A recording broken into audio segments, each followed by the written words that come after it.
Pemirsa, peraturan pemerintah pengganti undang-undang tentang Cipta Kerja menimbulkan polemik. Salah satu pasal yang disorot adalah penghapusan hak 2 hari libur dalam sepekan bagi pekerja.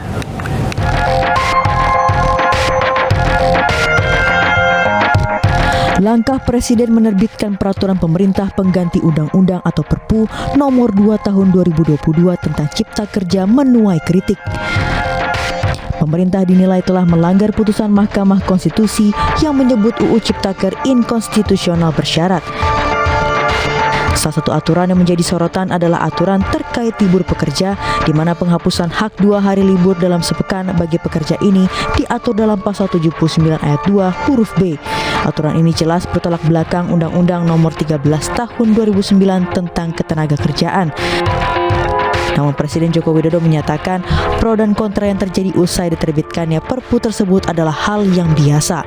Jokowi mengklaim pro dan kontra yang terjadi bisa dijelaskan pemerintah.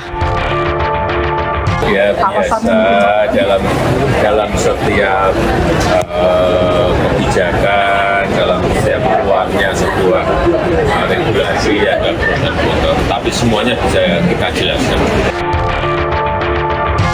Perpu Cipta Kerja yang diterbitkan Presiden Joko Widodo seolah mengambil jalan pintas usai Mahkamah Konstitusi mewajibkan UU Cipta Kerja.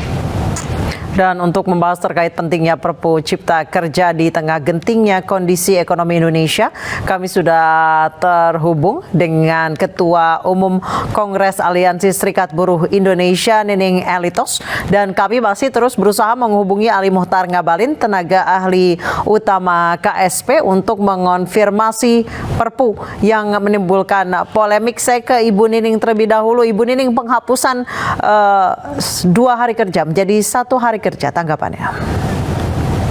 Ya, pertama sebelum kita bicara tentang substansial dari Perpu Cipta Kerja, kita sedang dalam keprihatinan yang mendalam gitu ya, di mana kekuasaan hari ini tidak lagi mendengar suara-suara rakyat. Di mana sejak sebelum Omnibus Law Undang-Undang Cipta diketuk palu baik DPR maupun ditandatangani oleh Presiden, menuai polemik yang cukup besar di berbagai macam kota dan daerah. Bahkan hampir mayoritas rakyat Indonesia tidak bersepakat karena Omnibus Law Undang-Undang Cipta Kerja sejak dari awal adalah undang-undang yang tidak tunduk kepada aturan hukum, di mana membuat undang-undang atau regulasi itu harus sesuai dengan peraturan pembentukan peraturan undang-undang. Tapi itu dilangkahi oleh pihak pemerintah bersama DPR, ya gitu. Terus kemudian dalam polemik yang cukup besar, selain prosedural juga kemudian substansialnya, namun DPR tetap akhirnya mengetuk dengan terburu-buru, tergesa-gesa gitu ya. Terus kemudian dalam proses setelah diketuk oleh DPR, gerakan rakyat, kaum buruh, kaum tani, perempuan, miskin kota, bahkan sektor-sektor lainnya, masyarakat sipil lainnya memprotes, yang akhirnya pada saat itu saya masih ingat Presiden menyatakan kalau tidak bersepakat dengan Omnibus Law Undang-Undang Cipta Kerja silakan tempuh jalur hukum, dan itu ditempuh oleh sebagian serikat buruh pada saat itu, yang akhirnya Mahkamah Konstitusi mengeluarkan putusan bahwa Omnibus Law Undang-Undang Cipta Kerja adalah inkonstitusional bersyarat, di mana harus diperbaiki dalam 2 tahun. Baik. Tidak boleh mengeluarkan kebijakan yang strategis. Baik, Ibu Nining, nah, Ibu Nining sudah. Baik, Ibu Nining, kita akan mengonfirmasi langsung ke Ali Muhtar Ngabalin, tenaga ahli utama KSP. Pak Ali, melihat kondisi ekonomi yang katanya menuju resesi, jadi rakyat yang harus disiksa gitu ya Pak ya, dengan libur 1 hari sepekan. Ya, ini kan kalau terkait dengan peraturan pemerintah pengganti undang-undang kan, artinya kalau menyangkut peraturan pemerintah pengganti undang-undang, saya mau bilang kepada teman-teman supaya kalau isi dari Perpu ini kemudian menjadi keberatan bagi beberapa pihak dan kalangan untuk melihat substansi dan pokok perkara dari Perpu, maka seharusnya ingat baik-baik, karena Perpu itu kan dia tidak final and binding. Perpu itu masih membutuhkan uji, mendapatkan persetujuan secara dari Dewan Perwakilan Rakyat Republik Indonesia. Kita sering menyebutkan itu dengan political review. Karena itulah maka perpunya bisa diterima, perpunya bisa ditolak. Saya menyarankan agar beberapa poin-poin atau materi-materi yang mendapatkan keberatan, kritikan atau masukan dari pihak manapun, termasuk kepada teman-teman buruh, ini harus secepatnya bisa dibincangkan atau dimasukkan ke Dewan Perwakilan Rakyat Republik Indonesia agar Perpu ini Kalau diketuknya bisa... diam-diam lagi gimana Pak Ali? Kenapa? Kalau misalnya diketuknya diam-diam lagi tanpa diketahui oleh masyarakat gimana? Oh, tidak mungkin karena satu peraturan pemerintah yang diterbitkan itu kan harus mendapatkan persetujuan seluruh rakyat Indonesia. Nah, rakyat seluruh Indonesia itu ada di Dewan Perwakilan Rakyat Republik Indonesia. Baik, dia mesti terbuka. Baik, saya ke Ibu Nining. Bu Nining silakan Bu, ditanggapi. Pertama, kami tidak hanya sekedar bicara substansial ya. Negara kita ini negara hukum, di mana ketika ingin melahirkan hukum itu harus berdasarkan apa yang menjadi aturan hukum di bangsa kita gitu ya gini. Di mana kita tahu sebenarnya kalau tadi bicara tentang substansial terus kemudian prosedur, sejak dari awal sebenarnya undang-undang ini menimbulkan polemik. Nah, tapi di sisi lain gitu ya, Mahkamah Konstitusi sudah jelas memutuskan bahwa undang-undang ini harus diperbaiki dalam masa 2 tahun. Nah, ini kan tidak dilakukan. Yang dimaksud diperbaiki ini adalah bagaimana memenuhi syarat dari pembentukan peraturan perundang-undangan. Begini nih. Nah, problemnya ini kan bicara tentang persoalan, artinya kekuasaan hari ini tidak lagi tunduk kepada aturan hukum. Ruang partisipasi publik tidak lagi didengarkan. Kalau Pak Ngabalin tadi bilang bahwa ini adalah ada suara rakyat melalui jutaan suara rakyat itu lewat parlemen, sejak dari awal rakyat sudah memberikan masukan kepada parlemen tapi tidak didengarkan. Tapi begini. Dengar. Bisa juga gitu loh. Jangan panjang, nanti keliru. Nanti penjelasannya keliru. Katakan inkonstitusional. Ketika dia dalam 2 tahun tidak diperbaiki, maka dia akan menjadi inkonstitusional. Baik. Begini, jangan salah. Jangan kepanjangan ngomong, nanti semakin keliru. Dengar penjelasannya. Dengar penjelasannya. Yang dibawa judicial review ke Mahkamah Konstitusi itu adalah uji yang terkait dengan prosedurnya, ya, terkait dengan materi bagaimana proseduralnya, bagaimana prosesnya. Soal materinya, soal isinya, substansinya nggak ada masalah. Baik. Sekarang dengar Baik. dulu. Bang Ali, Ibu Nining, kita harus azan maghrib terlebih dahulu. Kita akan lanjutkan dialog kita usai azan maghrib untuk Jakarta dan sekitarnya. Kami lanjutkan dialog dengan Ali Muchtar Ngabalin dan Nining Elitos terkait Perpu Ciptaker. Saya kembali ke Bang Ali Muchtar Ngabalin. Bang Ali, silakan dilanjutkan penjelasannya. Substansinya tidak masalah, jadi yang masalah apanya?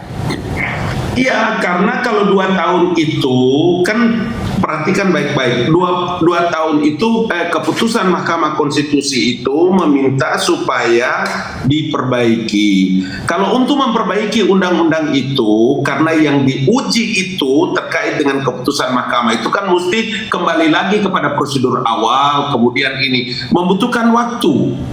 Sementara ada kepastian hukum yang harus diperlukan oleh buruh. Itu sebabnya kalau makanya saya katakan tadi, kalau umpama keputusan pemerintah dalam mengeluarkan peraturan pemerintah pengganti undang-undang ini dianggap ada bermasalah, dianggap terkait dengan isi, kemudian merugikan kepentingan buruh, maka saya menawarkan supaya poin-poin mana yang menjadi persoalan, hal-hal mana, pasal mana yang menjadi permasalahan, mari kita duduk bicara bareng. Karena tidak mungkin ini dibiarkan berlarut-larut, karena untuk kepentingan keselamatan bangsa dan negara, dan tidak boleh kolaps republik ini. Baik. Baik, Bu Nining Terkait silakan. dengan apa?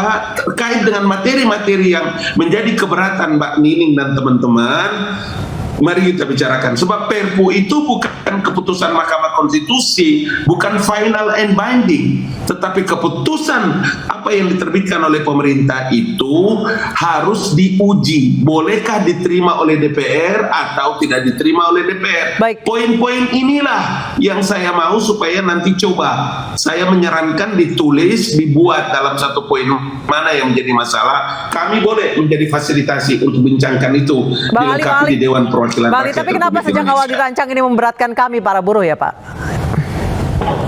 Ya, aku sih kami dari Konfederasi Kasbi bersama gerakan rakyat lainnya tentu kami tidak hanya bicara tentang substansial ya, selain substansial yang tadi selain menghilangkan hak cuti, hari libur gitu ya, tentang persoalan pengupahan, tentang pemutusan hubungan kerja, tentang tenaga kerja asing, cukup banyak menjadi persoalan substansial. Tapi menjadi persoalan yang mendasar adalah kalau Bang Ngabalin tadi bilang bahwa ini akan berproses di DPR, bagaimana mungkin undang-undang Omnibus Law, undang-undang Cipta Kerja yang ditolak mayoritas rakyat itu diketuk palu oleh wakil-wakil rakyat, gitu ya? Apakah mungkin Perpu kemudian harus diproses di DPR itu kemudian ditolak oleh DPR, gitu loh? Nah, menjadi persoalan mendasar adalah kita ini negara hukum, ruang demokrasi, partisipasi publik itu menjadi penting. Karena kenapa? Putusan Mahkamah Konstitusi itu adalah menunjukkan bahwa regulasi Omnibus Law Undang-Undang Cipta Kerja itu adalah tidak prosedural, tidak memenuhi bagaimana dari pembentukan perundang-undangan. Terus kemudian ini kan cuma cara untuk menghindarkan agar undang-undang ini tidak inkonstitusional kan gitu. Kalau dikatakan, saya baru tadi malam melihat ada siaran langsung Presiden dengan Rosi Silalahi yang dikehendaki rakyat. Perpu itu adalah Perpu pencabutan Omnibus Law Undang-Undang Cipta Kerja. Mbak Nining, tentang Omnibus Law Cipta Kerja. Mbak Nining, dengar. Kan kita tahu bersama kan bahwa MK itu keputusannya adalah final dan binding selama 2 tahun diberikan kesempatan kepada pemerintah yang diuji itu, yang GR judicial review itu kan uji formil kan? Dilakukan Pak Ngabalin. Bukan, dengar dulu, dengar Mbak Nining ngomong. Ngomong saya dengar ya. Dengar, Mbak Nining dengar dulu. Oke. Tahun 2003. Dengar dulu. Waktu Mbak Nining ngomong saya dengar. Sekarang saya ngomong Mbak Nining dengar.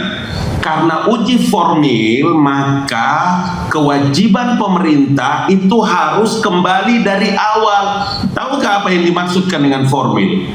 Prosesnya dari awal dibikin dan ini. Sementara kepastian hukum untuk buruh, majikan dan lain-lain itu tidak ada. Karena sepanjang itu belum selesai diperbaiki oleh pemerintah, nggak bisa ada turunan undang-undang, peraturan turunannya.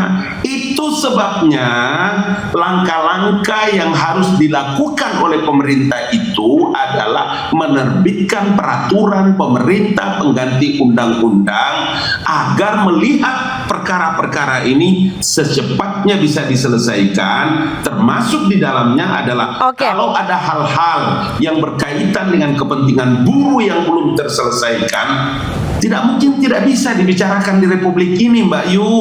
Pasti bisa. Persoalannya, mari kita mesti berbaik sangka, baik kepada pemerintah, ke DPR, ke buruh, dan seluruh stakeholder harus berprasangka baik untuk menyelesaikan perkara ini dengan baik. Karena yang dibicarakan ini adalah menyangkut hajat hidup orang banyak dan keselamatan bangsa dan negara ini. Terima kasih. Itu poinnya.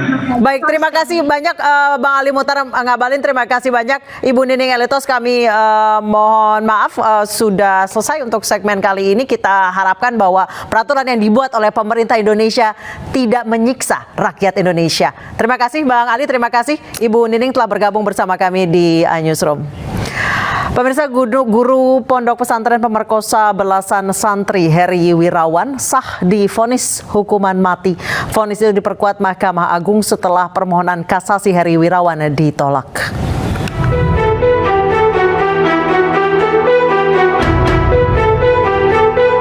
Nama Heri Wirawan jadi sorotan publik karena tindakan bejatnya yang telah memperkosa belasan santri di bawah umur di Pondok Pesantren Madani, Bandung, Jawa Barat.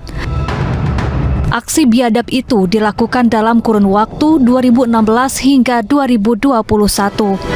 Bahkan sejumlah korban hamil akibat ulah bejat Heri.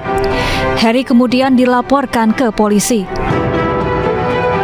Dalam persidangan di Pengadilan Negeri Bandung, jaksa menuntut Heri hukuman mati. Namun majelis hakim memvonis.